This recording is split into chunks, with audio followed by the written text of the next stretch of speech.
science focused on brownfield redevelopment authority, et cetera, et cetera. So that's how I occupied myself, my spare time, all during my career years.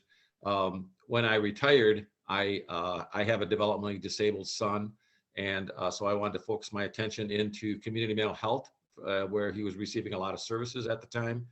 And for the next 8 to 10 years, I worked very hard in that area.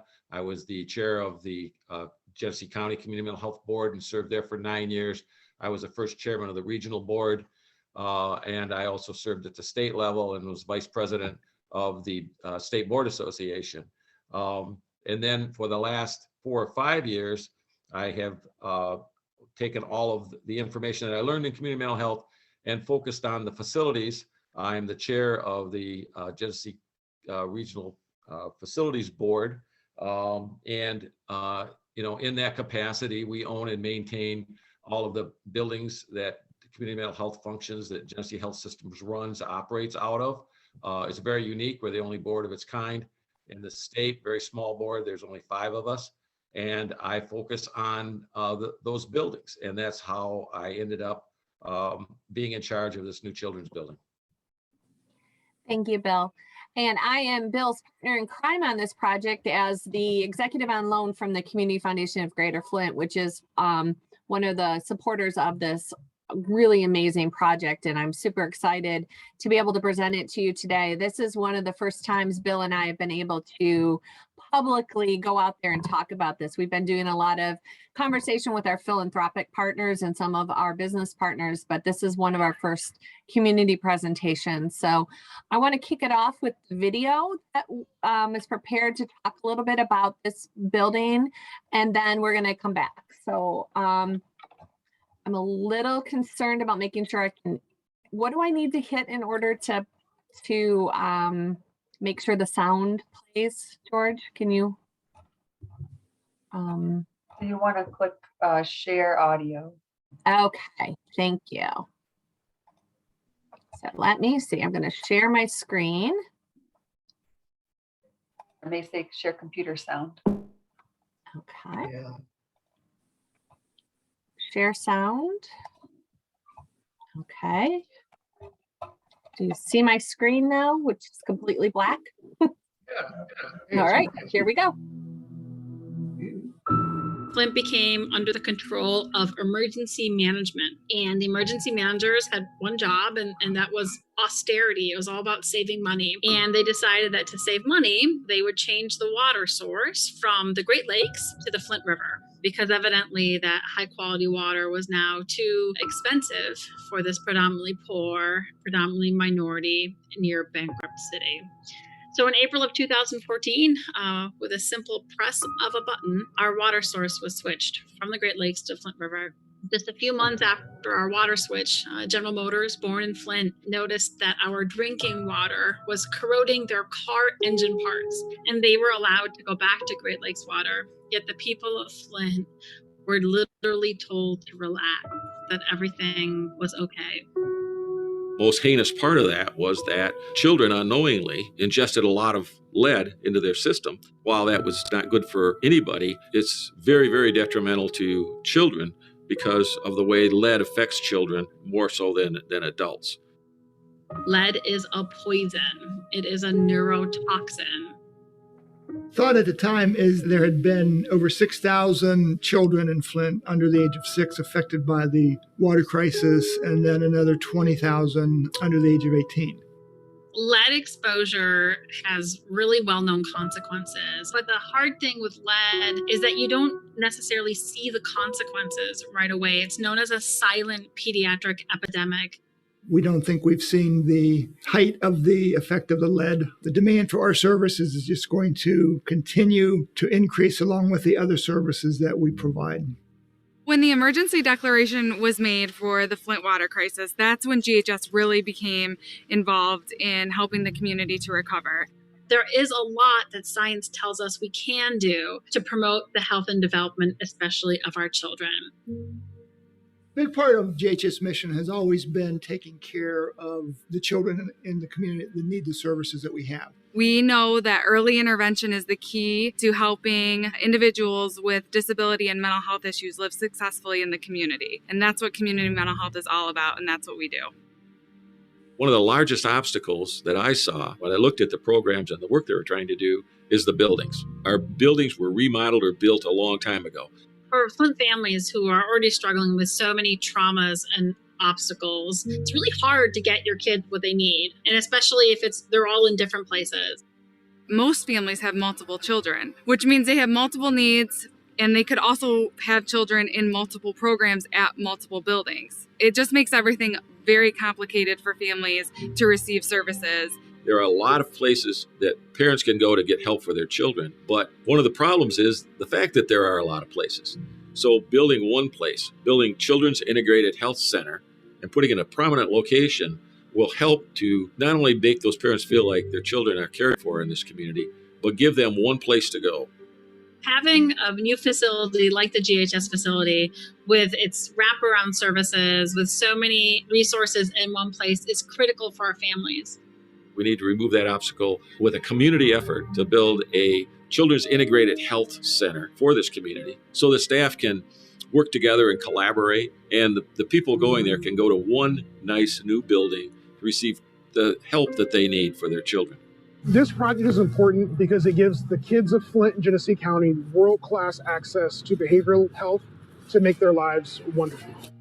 It's also critical for our families to have something new and beautiful. For so long, there hasn't been anything new and beautiful in the city of Flint. And it even provides a symbolic message to our children that they are worth it and that they deserve it and they are valued. And I think that's one of the best things about having a new building.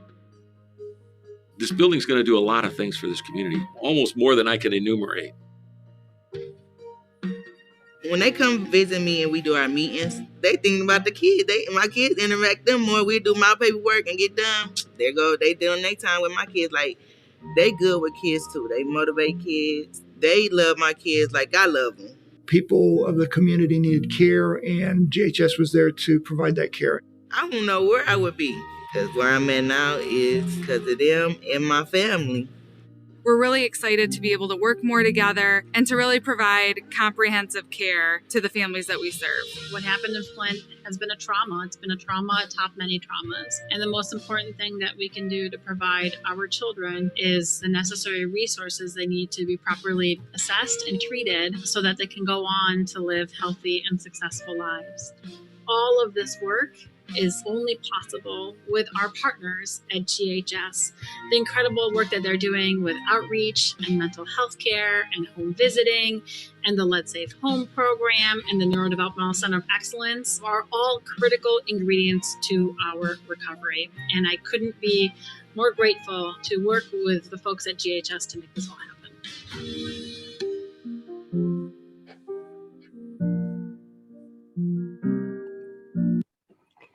So thank you for that. I'm going to now share our PowerPoint and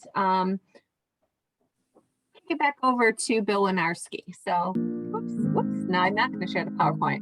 Let me do that. Hope you're not seeing all the craziness on my screen, which you probably are. Well, there's nothing too bad on there. So I'm going to stop sharing for just a second, get this keyed up real quick. Okay.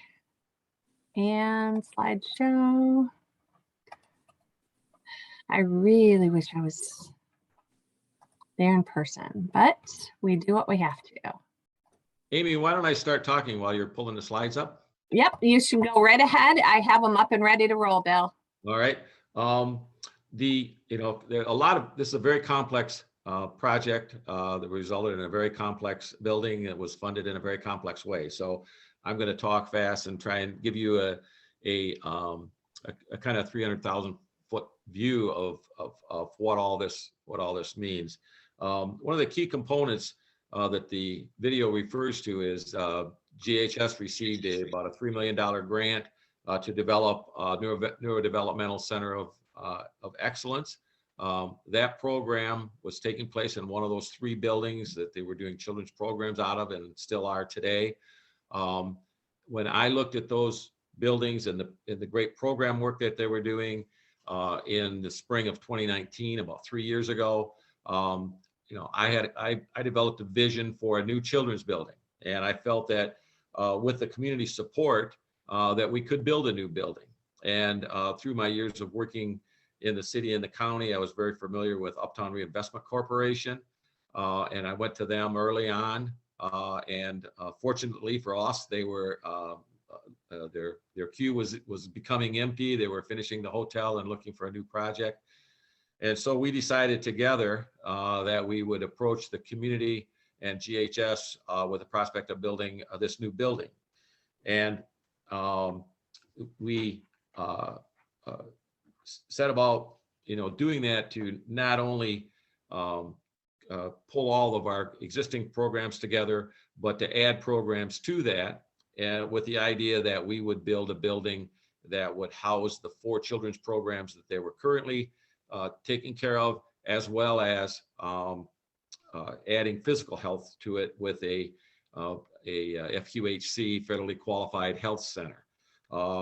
This is a totally new way of doing wraparound services for children's health, and we were able, with the support of Uptown Reinvestment Corporation, to reach out nationally and look for new market tax credits, which hadn't been done before. All the other tax credits had been coming in through state of Michigan organizations. So we hired a firm in Chicago to help us look for national new market tax credits, and we were successful. Actually, we received more money than we needed to borrow through that mechanism. The services that are going all under one roof is this Neurodevelopmental Center of Excellence, which really assesses children that have neurodevelopmental problems, and of course the lead problem that's talked about in the video was what spurred all of that. But there are a lot of other problems that fall into that category. Then a large autism center, child and family services, outreach and navigation, and federally qualified health center is actually physical health. Combining all of that in one building is something that was going to be very beneficial to the ability of parents to bring their children.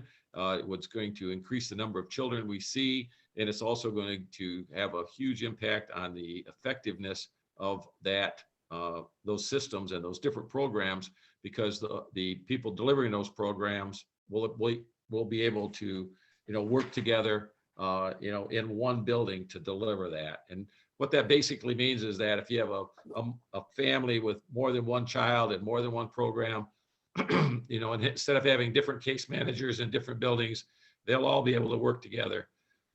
One of the other, excuse me,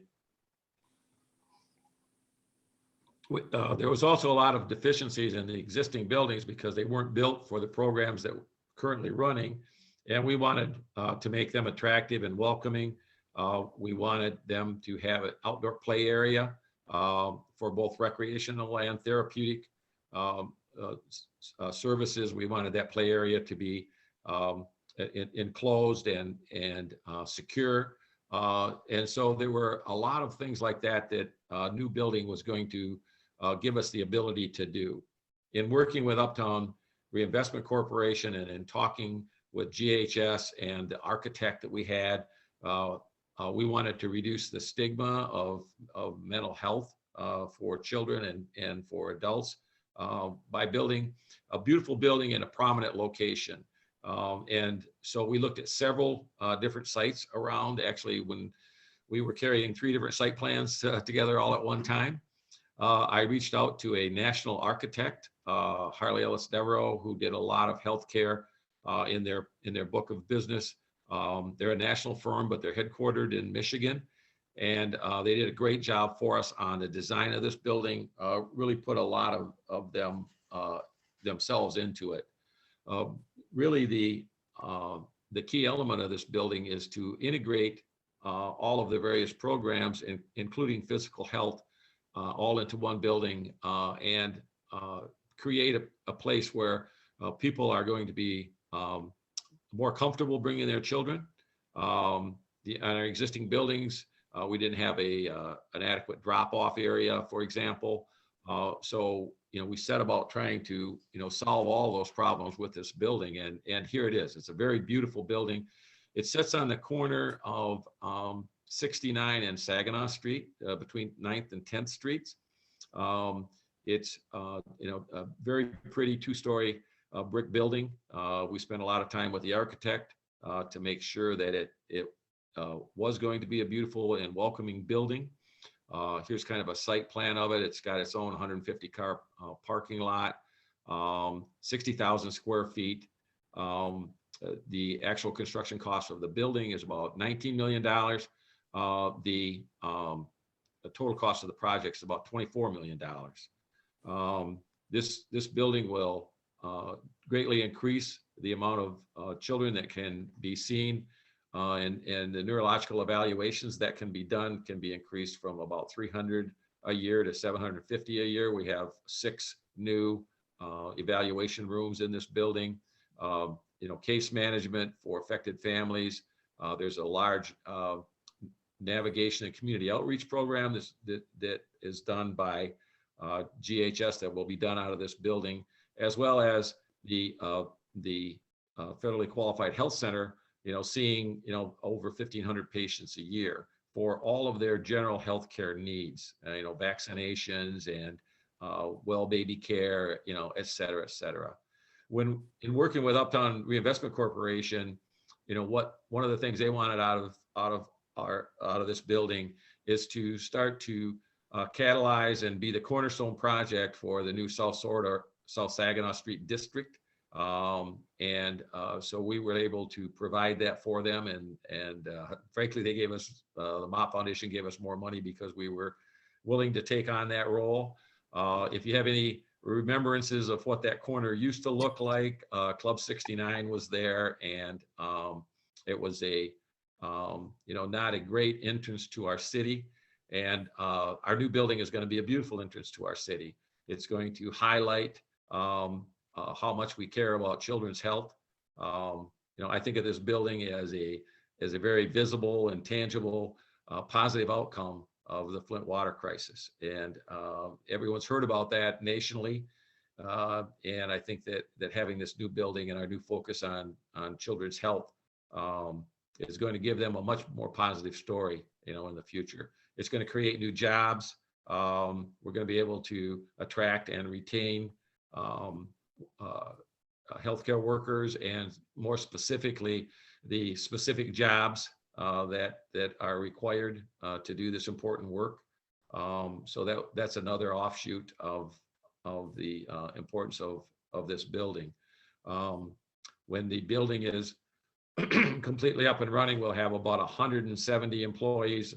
That's an addition of about 50 full-time equivalent jobs in child and family health care, in this area. Most of these jobs are master's level or greater, as well as there are a lot of jobs for people in the local community to be navigators and help with the day-to-day programming and outreach that goes on, out of this building. The building was designed during COVID, so the building has a very modern, feel to it in terms of how people interact. There's a lot of space for collaboration. There's a lot of joint space in this building where people work together. So it's a very modern approach to the office. We talked a little bit about the total funding for the building. We have 14.6 million of the building has been secured through new market tax credits and a mortgage that will be carried by the facilities board. We have a 25-year lease with GHS who will actually be occupying the building. And then we have a $8.8 million capital campaign, and we've secured about $6 million of that already from community funding agencies. And Amy referenced Community Foundation, Ruth Mott Foundation, CS Mott Foundation, of course, is a very large contributor.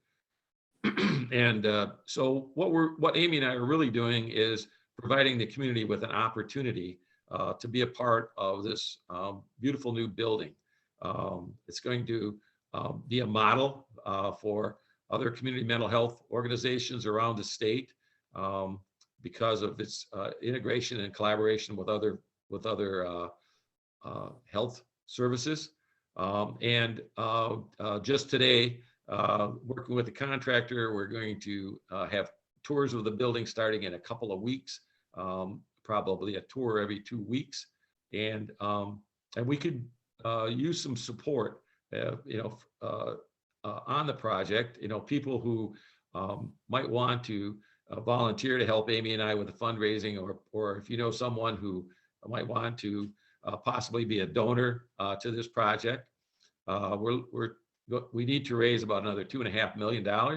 We're down to the point where all the stuff in the building pretty much has been contracted for and is set, but now we're down to some items that are very near and dear to my heart: the landscaping and the playground areas and the fit and finish on the inside of the building.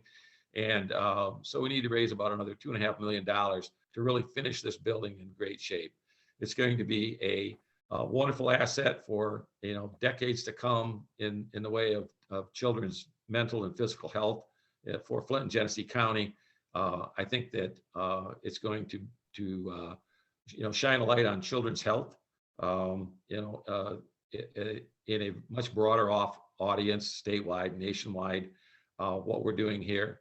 And as I mentioned earlier, the work that's going to take place in this building is going to lead and be a supportive documentation to hopefully a lot of research that will go into assessing and treating children with cognitive disorders. So there's really a lot of things that will come out of this building.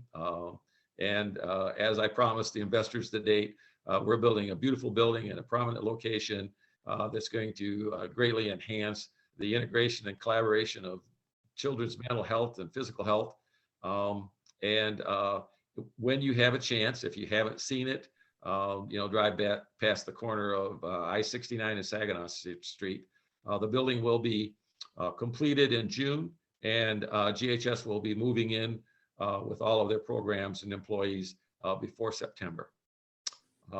With that, Amy and I'd be happy to answer any questions you guys might have. Thank you, Bill. I think that the heart of this really is the children. And Bill says all the time, beautiful building, prominent location.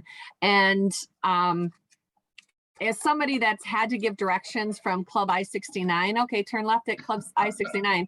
It'll be a really nice change of venue when we are inviting folks to our town. And it's remarkable the thought and care that has been put into this building to really make it a place that families feel good and comfortable with going to. And I can't tell you how excited I am to show this to all of my friends, because it is really remarkable in the fact that this is bringing forward to such prominence how much we care about our kids. This, like Bill mentioned, we've got such a national reputation, Flint, oh, bad water. Now we're going to say, no, this is Flint. We care about our kids. We care about their physical and mental health. And this is where we are. And it's just such an exciting opportunity to share with folks. And Bill alluded to it, there definitely are donor opportunities and amazing naming opportunities that we can also share with individuals that may want to recognize a family or an individual that means something to them, or a business as well. So there's a lot to talk about. We don't want to, we're happy to talk about, I can talk about fundraising for quite a while. Bill can too.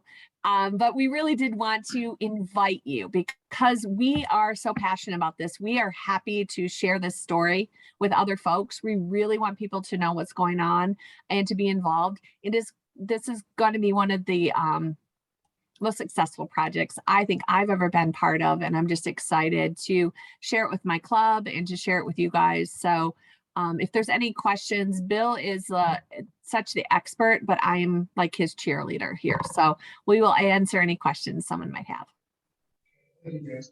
Any questions? Yes, this is Lynn speaking.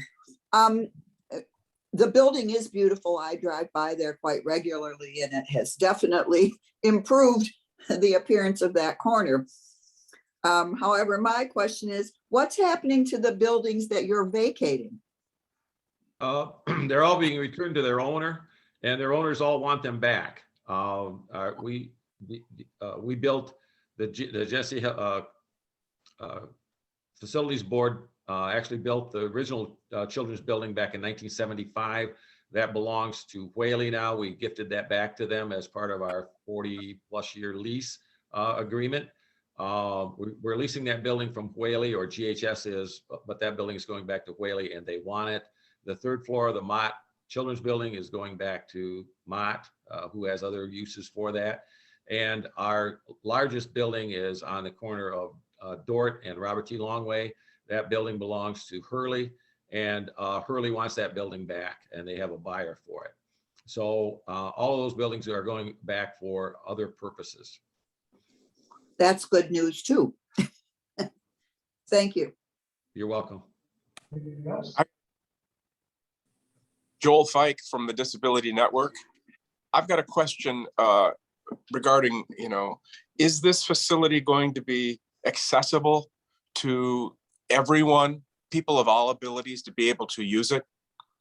Yes, it is. Very much so. We put a lot of thought into entry and movement throughout the building.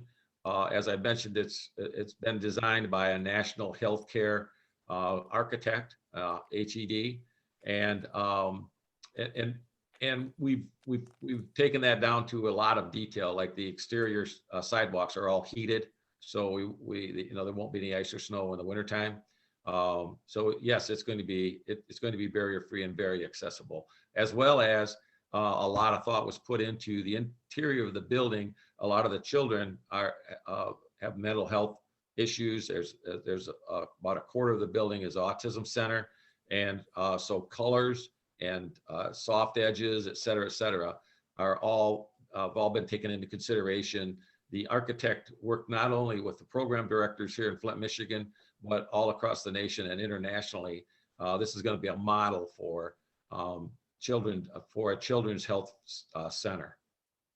Bill, just this morning during the tour that we took, they showed us there's so much beautiful natural light that comes in this building because of all the windows, and but there's a portion of the building that is dedicated to the autism center, and those windows still exist and have beautiful natural light, but they're frosted, so they're not quite so distracting for an autistic child that's receiving therapy. So, and then like Bill mentioned, the rounded corners, it's really remarkable, all of the thought that went into it. And not only that, the thought that went into it from the staff. The staff was very involved in, okay, so how do you work? How can it best be so that you can work together in teams versus different silos? So it's really cool. It's accessible, physically accessible, but also for those with intellectual challenges as well. So it's really pretty amazing. You'll love it when you get to see it. Thank you. Question here, Howard.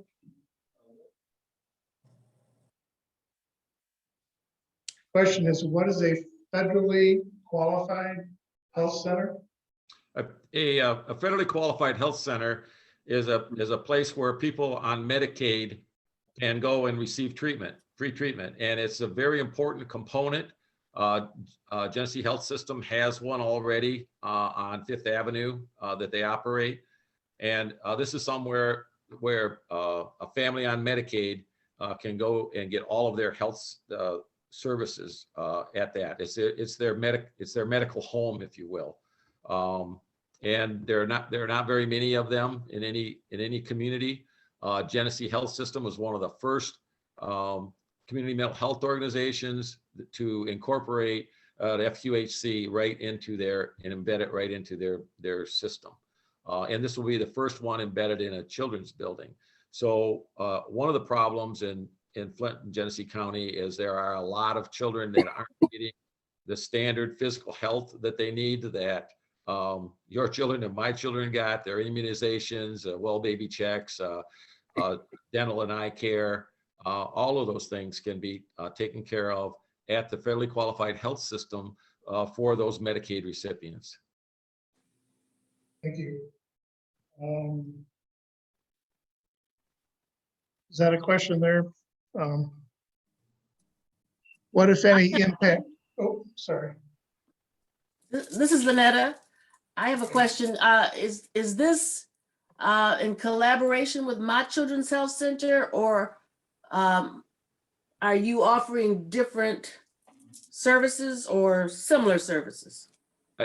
I'm not an expert on that interchange between that. However, I can tell you that Genesee Health System has worked with Mott Children's Center for a long time, as long as I've been involved with them.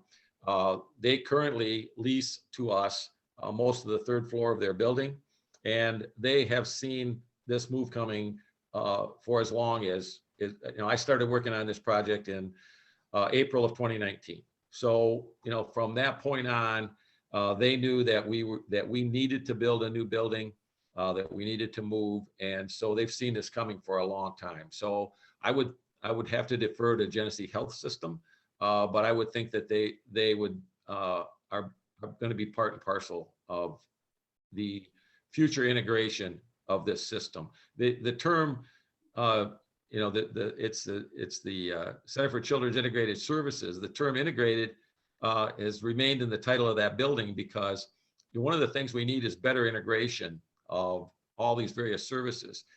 They need to be integrated both from the standpoint of geographical and all those other things, but there are some people that are eligible for Medicaid services and there are people that aren't eligible for Medicaid services.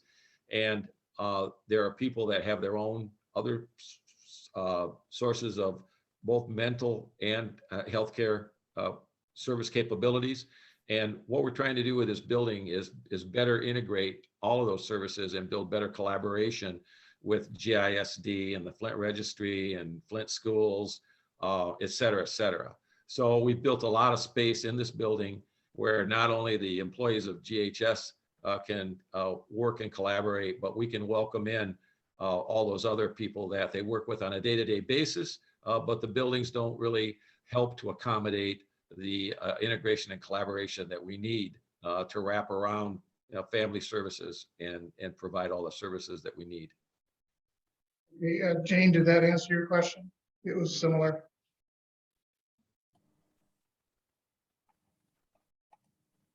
She wanted to know what impact that would have in the Mott Children's Center. Okay, any other questions? John? Who owns the building? The building will be owned by the Greater Flint Mental Health Facilities Board. We currently own 9 office buildings and 19 group homes. And we have a 25-year lease with Genesee Health System. So we will own the building and lease it to them in the same way that we own their main office building and a lot of their other buildings right now and lease it back to them. And that gives us the ability to build and maintain systems as a 501c3. We can do some things like fundraising that they're not able to do. The facility board is very unique. We're the only one in the state of Michigan, but we've been around for 50 years. We were founded in 1972. We've built a lot of buildings that GHS still currently occupies, like the children's building on the Whaley property. So we're very used to this. We're very efficient. It's a very small board, no full-time, no employees at all. We're just a delivery service to own and maintain these buildings. To date, we've delivered all of the office buildings to them at an extremely low rate, something like $2 a square foot. So they benefit from the efficiency and effectiveness of this. And this is just an opportunity to reach out and build a new children's building for them. One of the things that most folks probably don't know is that there are some significant limitations on what community health are able to do with their funds. So they're able to, we have many program dollars in this community that are not being fully utilized because there isn't the space or ability to deliver these programming. By developing a building like this with this partner entity, we're able to provide this amazing space that will continue to leverage and provide programming, but it will also pull down additional funds to this community because without this type of third-party coordinator, we wouldn't be able to build this type of facility. This is not something that a local CMH would be able to go out and do. So I think we're very fortunate in having this facilities board that we're able to kind of get the best of both parts. And it's really quite cool. Anything else?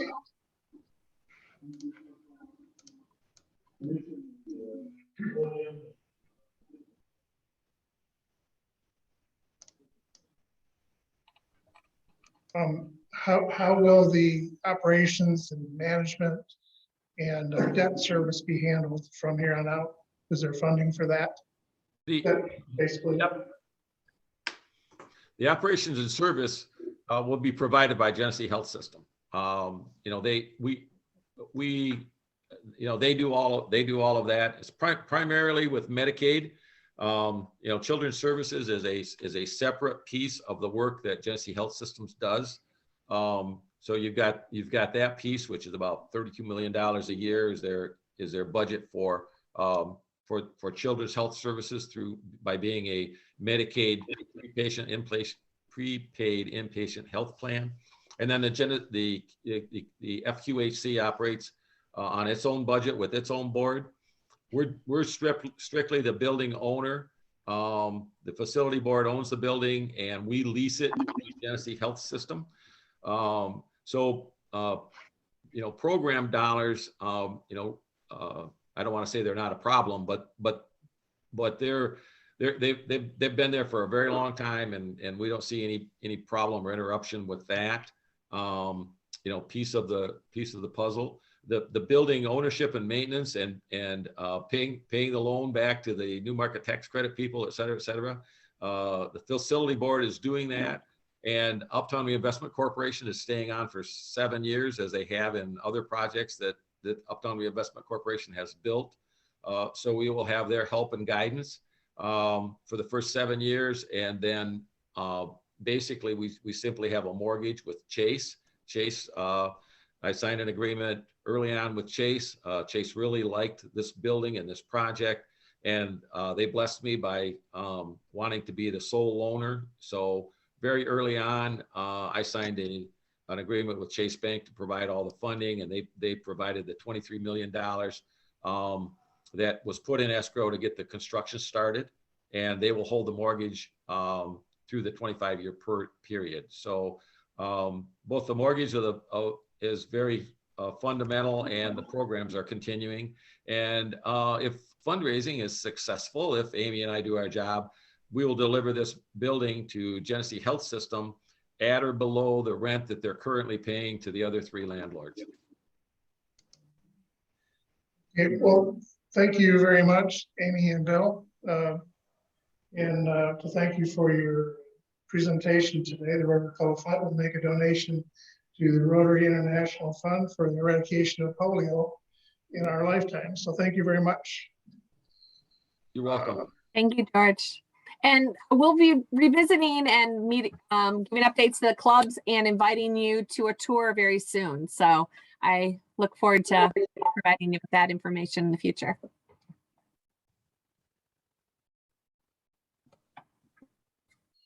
Okay.